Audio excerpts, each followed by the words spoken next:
Hello everybody, I'm Steve, I'm an alcoholic. This video is going to be about my experience with step 9 of the 12 steps of recovery. Step 9 says, made direct amends to such people wherever possible, except when to do so would injure them or others. The suggested reading, again, steps 8 and 9 are covered in the same paragraphs, the same pages in the big book, which is pages 76 to 84 in the big book, and of course step 9 in the 12 and 12. As I alluded to in step 8, we've made a thorough list, and before we embark on making our amends, we go over the list with our sponsor, because the whole second half of step 9 is except when to do so would injure them or others. Your sponsor, being an objective observer of this list and of your amends, can have a clearer perspective on when it's not a good idea to make amends in person,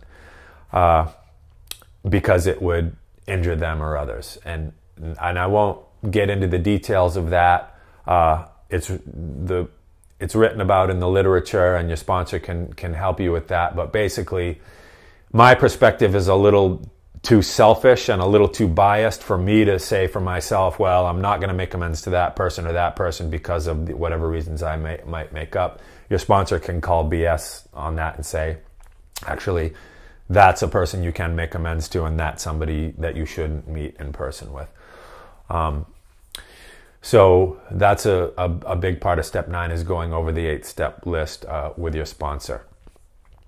It's preferred whenever possible to make amends in person. Meet up with the person face to face wherever possible, whenever possible. If that is not possible, then a phone call can be somewhat personal.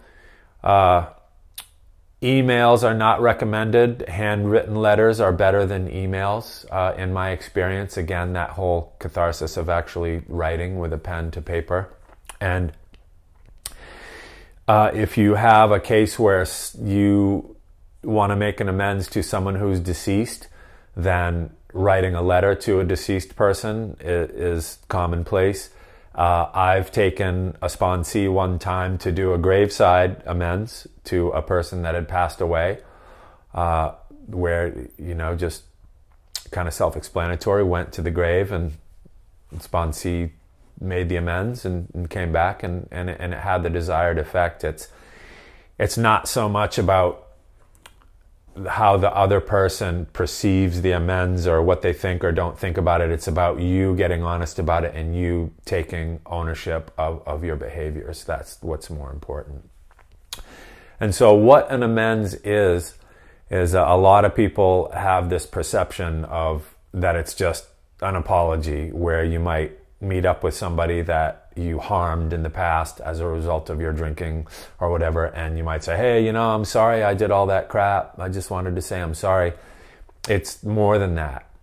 It's taking ownership of your behavior and sincerely saying to the person that you may want to tell them that you're in recovery. It's what I do. A typical amends for me would be like, I just want you to know that due to my alcoholism and drug use or whatever, I'm in recovery now, and I'm in the 12 steps. I'm working the 12 steps, and that requires me to take ownership of behavior in the past.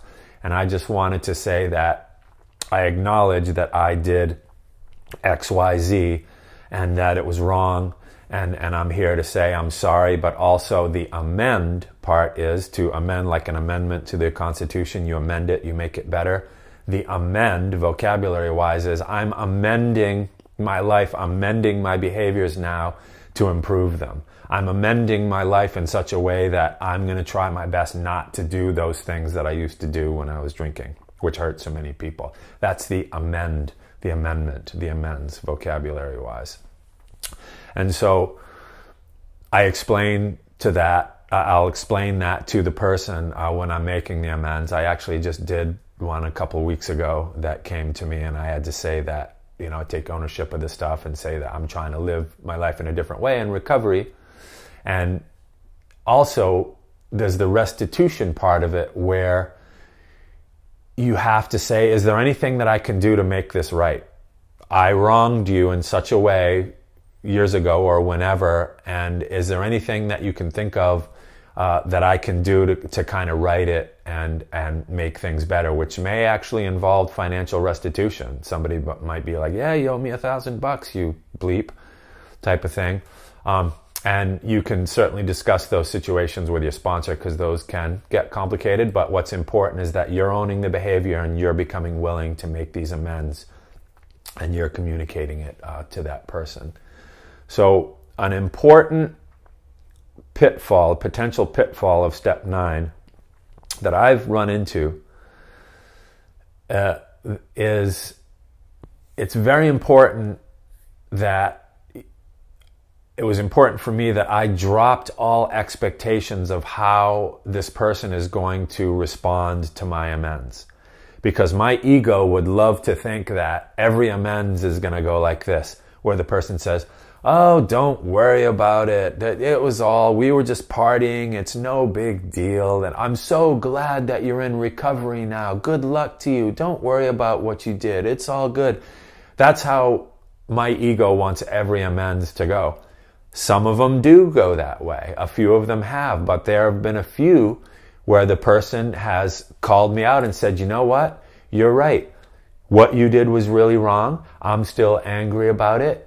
And that obviously doesn't feel good, but you need to be willing to, kind of pay the piper, so to speak, where they might call you out and say, you know what? You're right. You were a jerk. You wronged me. I'm still angry about it. And you have to be ready to accept that, and because that's a reality that can happen. And I've had one amend that I can think of that really threw me for a loop, where the response was not what I expected, and it was not pleasant. And when I got done with it, I was kind of upset, and I had to call my sponsor and what have you. But point being is that you have to drop any expectations you may have around how the person is going to respond to your amends. That's important, and that helped me a lot. Another thing to realize, and this is a good example of why you don't go out and start making amends until you get to step 9 in the steps, and until you have a sponsor helping you, because a sponsor can coach you through this. It's very important to realize when you're making amends that it's not a negotiation. It's not a tit-for-tat exchange. It's not the type of thing, well, yeah, I'm going to own this behavior, but, you did this, so you were just as bad as me, and I wouldn't have done this if you wouldn't have done that. That's not what it is. You're not looking at any behaviors or character defects or whatever of the other person. It has nothing to do with what the other person may or may not have done or wronged or what have you. It's about you and only you owning your stuff and owning your stuff to that person that you have wronged, and not taking their inventory at all, or looking for some sort of reciprocal exchange about them owning their stuff.